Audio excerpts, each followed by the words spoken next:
Handa na ang Gilas Pilipinas men's basketball team sa pagsabak sa Asian Games sa China. Maging ang Gilas women's team excited na rin sa kanilang Asia debut. Yan ang ulat ni Rafael Bandarel ng PTV Sports. Sabay na nag-ensayo ang men's and women's teams ng Gilas Pilipinas nitong Huwebes ng hapon. Ang maganda pa riyan ay bukas ito sa publiko. Kaya naman, dose-dose ng basketball fans ang nakapanood ng libre dito sa PhilSports Arena sa lungsod ng Pasig. Ball movement at three-point shooting ang naging focus ng dalawang koponan na lalahok sa 19th Asian Games sa Hangzhou, China. Pagtapos ng maaaksyong drills, ilang maswerteng fans ang napiling lumahok sa Shooting Stars Challenge kasama ang mga paborito nilang Gilas players. Ito ay isang inisyatibo ng bagong Gilas head coach na si Tim Cone.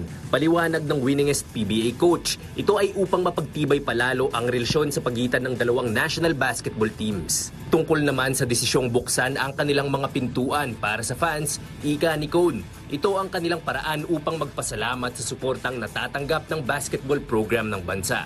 I know people today had a lot of work and couldn't get over here and such, and I know it's just, practice long and fun. So we didn't expect a lot of people to show up today, and we're happy with who did, very happy. Samantala, sasalang sa Asian Games ang Gilas Women sa unang pagkakataon. Kaya para sa kanilang head coach na si Patrick Aquino, malaking bagay ang natanggap na exposure ng kanyang mga manlalaro bago ang kanilang Asia debut. We saw the advantages and disadvantages ng mga games namin, and we're really preparing for this first time na Asian Games namin. Labis namang ikinatuwa ni na Justin Brownlee at Trina Guitinco ang pagkakataong mapaligaya ang kanilang mga tagahanga. Butterfly type of feeling where you get jitters, but you always want to just be able to entertain and put smiles on the fans' face. So just being able to do that, seeing smiles and spending time with some of the fans is just always an incredible feeling. I hope we have more like these in the future because I still believe that we need more exposure, and this initiative by Coach Tim really helps get the Gilas name even more out there.